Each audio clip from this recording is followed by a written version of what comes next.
Good evening and thank you for joining us for KREM 2 News at 6. I'm Mark Handrahan. Welcome everyone. I'm Whitney Ward. Well, we have gotten a small break from the snow today. We certainly love the sunshine. Yeah. We are loving this sunset. But Tom Sherry is saying we need to get ready for another snow system to move in. Yeah, Tom, what's one thing to know? Well, I'm talking about what we got going on right now and that beautiful sunset. One thing to know, we've got partly cloudy skies with foggy areas tonight. Snow moving in tomorrow night into Friday. And then we're going to warm temperatures in the low 40s on Sunday to where I think we get more rain than snow. And by Monday, we could see temperatures near 50 degrees. I'll have the rest of your forecast coming up in a few minutes. Tom, thank you. Well, under Governor Jay Inslee's new announcement, 50 more schools across Washington will now offer COVID-19 testing. Overall, there are 22 districts in eastern Washington that are starting testing, and that includes 9 here in Spokane County. And with the school year now being half over, this is all part of a push for more in-person learning. KREM 2's Amanda Rowley has reactions from one local school district. Republic School District is one of the several Eastern Washington school districts approved for COVID-19 testing program. Now, it started its school year with in-person learning and allowed students the option to still learn from home. Republic School District just learned it was approved for COVID-19 testing this afternoon. I got to hear Superintendent Kevin Young's first reaction to the news. We live in a very rural community. Our hospital has done a great job, but I think if we can sort of add to the availability of testing and make it happen faster and easier for our patrons, that's going to be nothing but a huge advantage. Since the beginning of the school year, Young says there have only been 2 cases of COVID-19. And while Republic School District has taken several steps to ensure the well-being of its students, Young is glad it will have an additional way to monitor and protect the health of its students and their families. If we can eliminate some of those barriers and have parents and students deal with people they're familiar with in a safe, trusting environment, it's going to really help be more efficient and I think get more people to get tested. Republic is still in the planning stages of setting up COVID-19 testing. It is working closely with Tri-County Health District on this. But Young adds having a smaller school district may be to its advantage. I don't know how the bigger schools do it. I mean, that to me is a logistical nightmare that I'm glad we don't have to deal with because yeah, we know everybody and know everybody by name and I can't imagine us needing to test more than a few people every day at the most. Many other Eastern Washington school districts are still in those early stages of planning on how to implement COVID-19 testing within their district. But I did hear from Deer Park School District. They say they are excited to get those plans in the works. I also confirmed with Cheney and Meade school districts. Those 2 districts today had their first planning meetings on how they will implement COVID-19 testing in their respective school districts. We expect to have updates from them in the coming days. Reporting in downtown Spokane, Amanda Rowley, KREM 2 News. Meantime, the Spokane Regional Health District is reporting 123 new coronavirus cases today. 5 new deaths were also reported.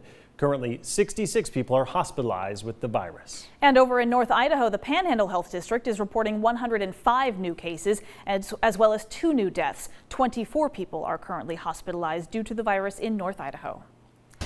The Washington Department of Health is now taking over operations at the Spokane Arena mass vaccination site. Right now, Chaz Health is still in charge, but the DOH will take full control of operations starting on March 1st. But starting next week, the DOH will direct scheduling, operations, and priorities. With the statewide priority to have people fully vaccinated, most of next week's appointments at the arena will be dedicated to giving people their second shot of the Moderna vaccine.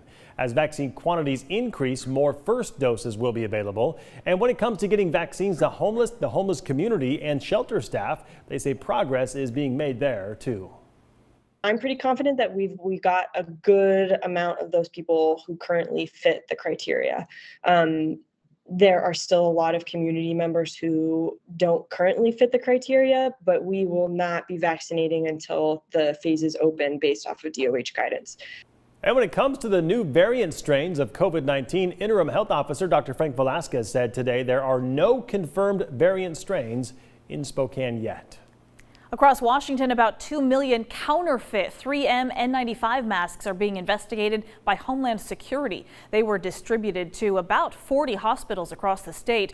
All of the masks have now been pulled off the shelves, according to the Washington State Hospital Association. They had mostly not been used, and now they're being tested as well. So far, they appear to be effective, though official results are still pending. Federal agents seized more than 10 million counterfeit masks just in the last few weeks.